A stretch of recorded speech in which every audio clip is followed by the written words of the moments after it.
Hello, welcome to Inspiring Women with ADHD. I'm Renee Allen, the host of this podcast, and I'm excited to be here.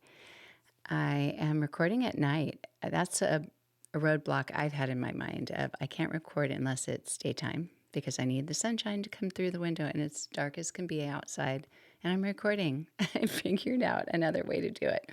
So I'm excited about that because it's been challenging when I've had my 4 grandchildren here, taking care of them day and night, which I love, love, love, love, love, but it doesn't leave time for recording. So they are in bed and here I am. But thank you so much for being here. I'm going to talk a little bit more about things that we want to do and what gets in the way of things that we want to do. And in particular, when a project, a task, your goal is just too big. It just feels too big, or maybe it really is too big, and what you can do about that. Part of the problem with something being so big is if it's going to take a lot of time, you might need the perfect situation, the perfect scenario, a big chunk of time, and you might not have that. Or it might require a lot of decisions to make along the way, and that might be too challenging. That just might be too overwhelming and you just don't even know where to start. Or if you do start, if you get stuck, you don't want to just get partway done and so forth. So what can you do? What can you do when things are so big in your mind or in reality that you can't get going on it and yet you really need to get it done? What you can do is shrink the project. So even if you have a goal to do something like put on a baby shower for somebody or write a book. Have you ever wanted to write a book? I have. And if you want to do that, it's not actually a current goal. It might change back to that. But that was always just like, oh yeah, how would I even do that? I can write. I love to write. What would I write about?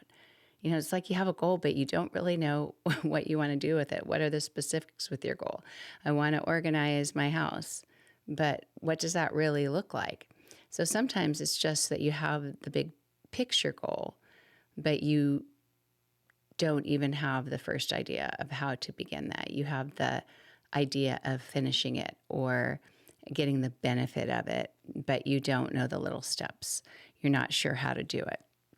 Or even if you do know how to do it, you just don't have the energy for it. So there can be a lot of things that are your roadblocks if your project is too big. And scaling the project down or simplifying it may be helpful.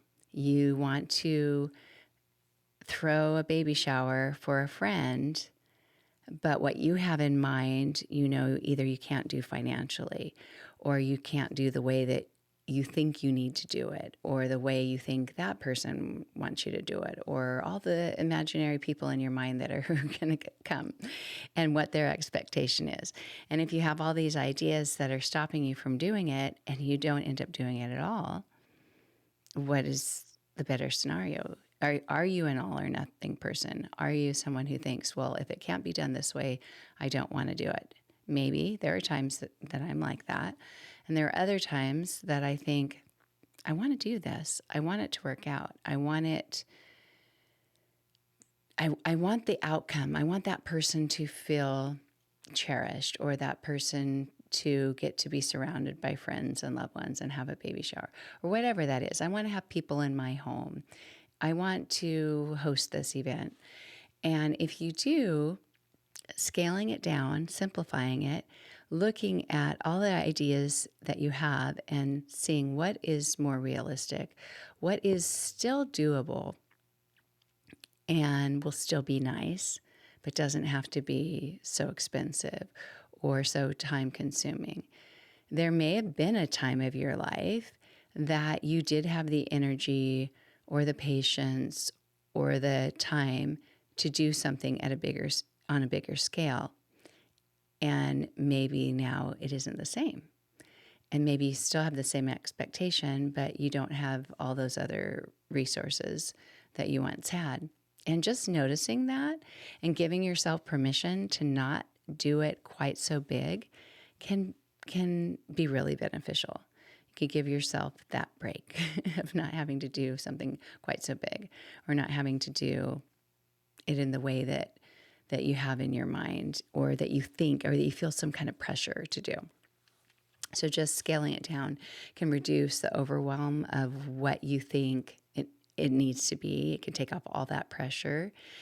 You can also feel better about yourself because you can actually accomplish something, and it can still be nice, but it doesn't have to be done to that level.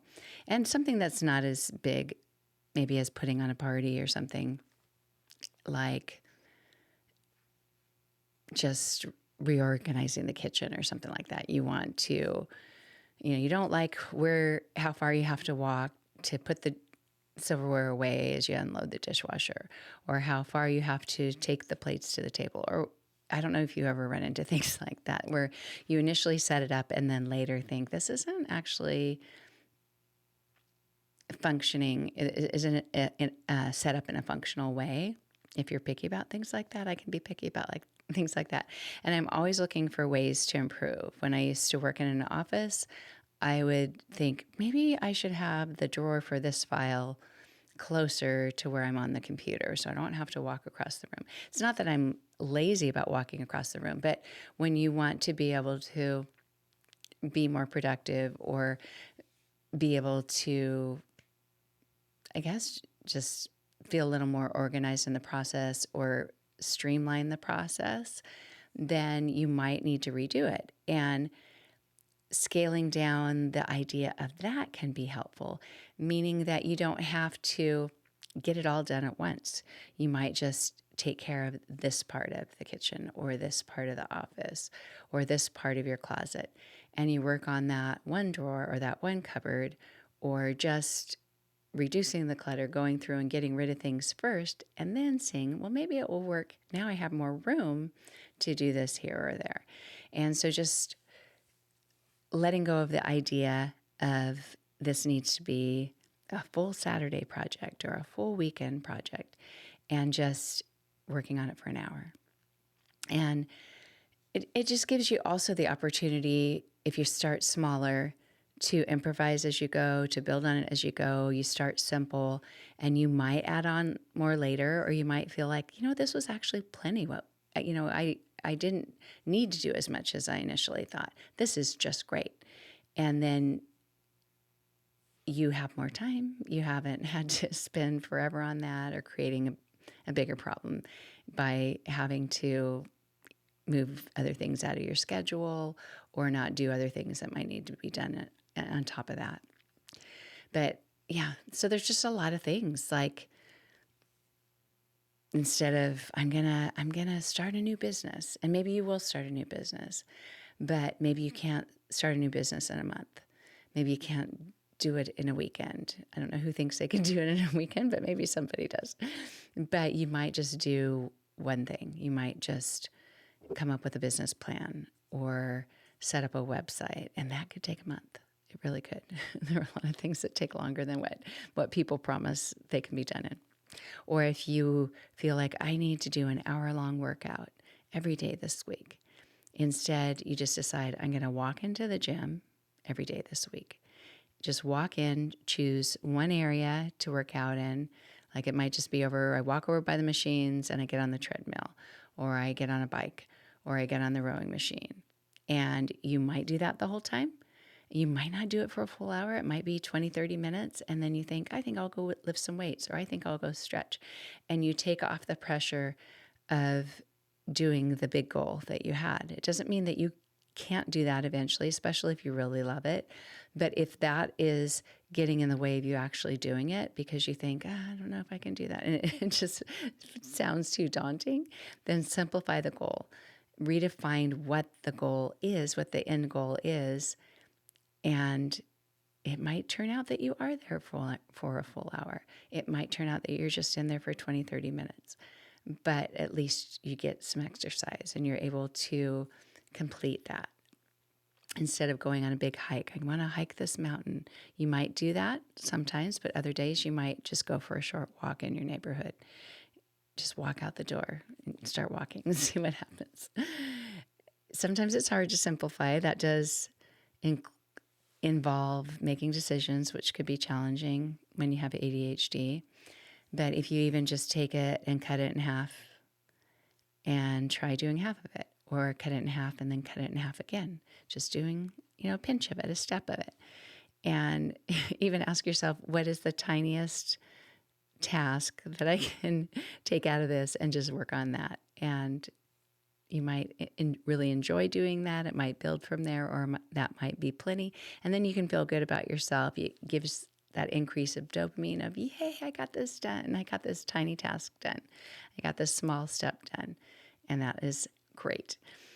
So another thing, setting a time frame, like I'm going to, just like I said with the gym before, I'm going to walk in the gym. That's just a tiny, tiny task, right? I'm going to drive to the gym. I'm going to walk to the gym. And then I'm going to stay for 20 minutes. I'm going to stay for a half hour. So setting the time frame of doing something, I'm going to spend 30 minutes walking around the house today and seeing if there's things that I can put in this bag to get rid of, to throw away, to give to the thrift store, to give away, whatever that is. Just set that time frame, set a buzzer, set your watch if you have buzzers.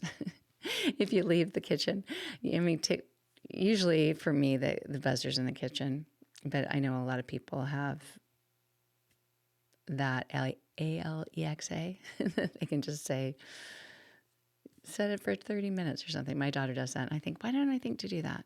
But I don't. But if you're in the same room and that goes off, you'll hear it. If you go in another room, you might never know. The buzzer rang and you don't know why it rang. But yeah. So time-based sprint of, I'm going to do this quick, or turn it into a game. I'm going to set the buzzer for 10 minutes and see how much I can get done. And then I'll set another 10 minutes and see what else I can get done. And there might be times that it's not that helpful. You might get sidetracked, see an email, think, oh, I need to answer this first. That buzzer goes off and you see, oh, I just spent 10 minutes answering an email. Maybe that was important. But if you can stay on task, that is helpful, because I have set the buzzer many times before and just thought, well, there went another 20 minutes and I didn't get anything done because I keep seeing other things that need to be done. But trying to focus any way you can be helpful. And eventually, if you just keep making yourself set the buzzer, then it might pay off, even if it's an hour later. But another thing you can do is just tell yourself this is the rough draft of whatever you're going to do. Tell yourself it doesn't have to be perfect. And believe me, I know this is hard. I know it's hard. Every time I make a podcast, I think of all the things that ideally, if I spent the time doing it, that is required to meet my expectation. Most of the time I wouldn't be recording a podcast, because I'd see something that I just think, no, I can't release that because of this, or I should do it over because of that, or I should spend more time with whatever it is. If I don't have the time to do it, I need to tell myself it's okay to do it the way it is now, and later you can change it. You can get better at it as you go. Thank you for being patient with me on that. But also just recognizing that perfectionism doesn't matter to as many people as you may think. And we might put a lot of pressure on ourselves. We might just have a brain that wants to get really particular about things, that might want to be perfectionistic about things, and it just might not be healthy to hold on so tight and have an expectation for yourself that is difficult to live by. It's also difficult to let go of the perfectionism, but you might feel a little better about things if you learn to do that. So yeah, just get used to the idea. Every once in a while, just tell yourself, it's okay. It's okay if I don't do it this way. It's okay If I just do the rough draft version, I can improve it later or not. And a lot of times you just keep going. You just keep going, and that's okay. Oh, yeah. You can also, sorry, I shouldn't have, I told myself in the last episode that I wasn't going to apologize for how I am, but I do apologize for getting overwhelmed. I don't know if you can sense it, but I get a little hyped up when I talk about the things that are hard for me because that anxiousness wells up inside of me. So yeah, that was my, yeah, whatever it was that I said that came out of nowhere. But yeah, so back to small steps, just breaking it down, even if you give yourself little notes, little sticky notes that not only remind you to do something, but just map out what you're going to do.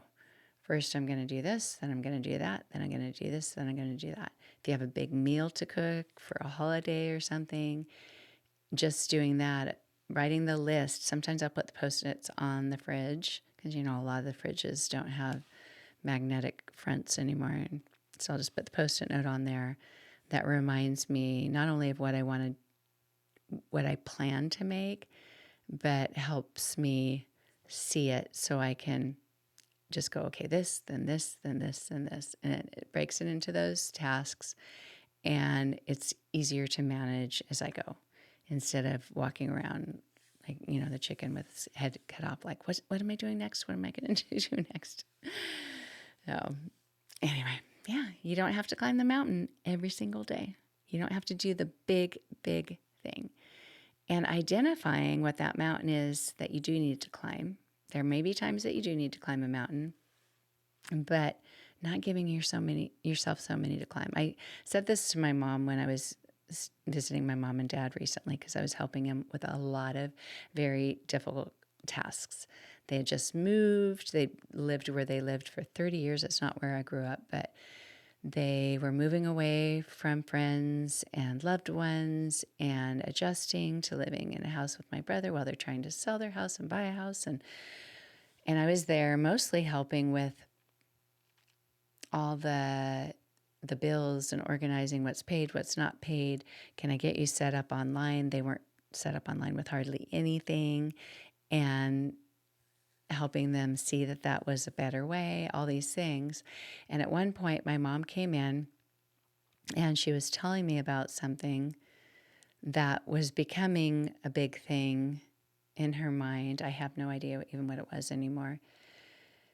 But I said, Mom, and I wasn't trying to discount what she was worried about, but I was trying to give her the perspective that this doesn't need to be so big.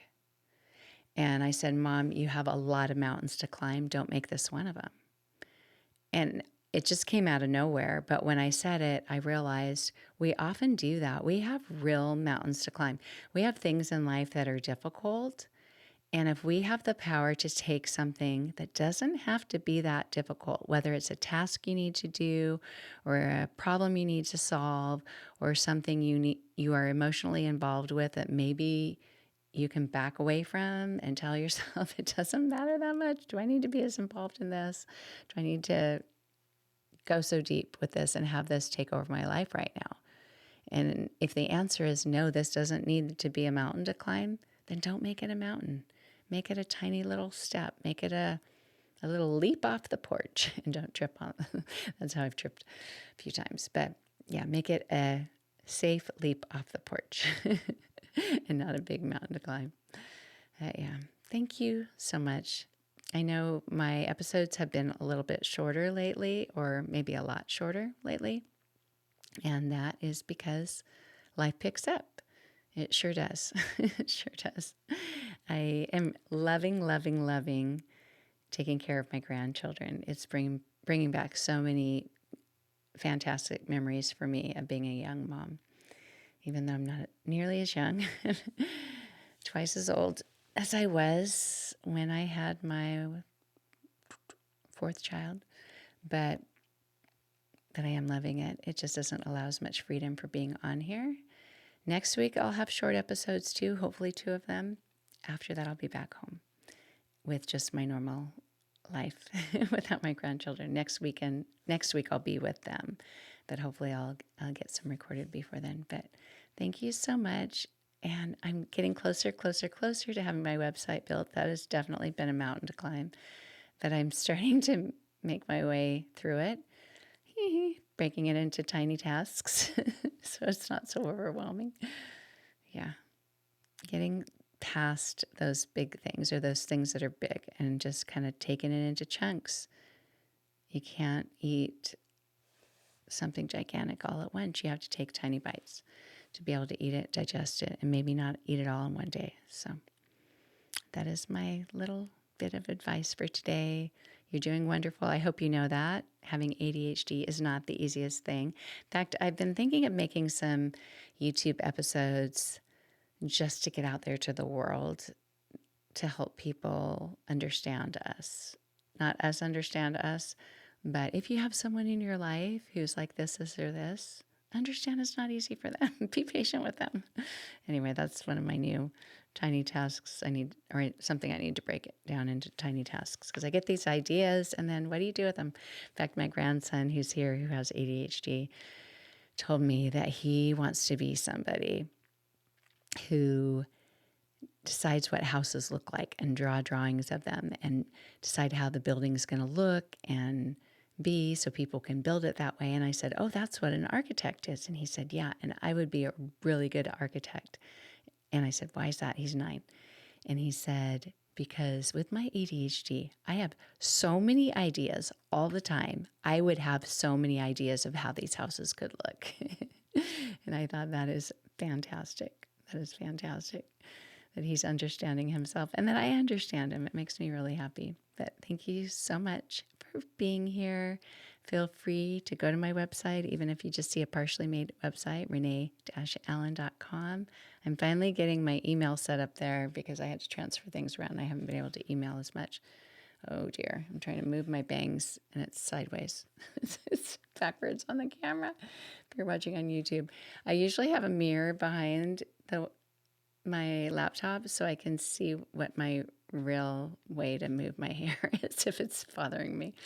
I'm just going to have to live with it. So thank you again. I will see you again later. Bye.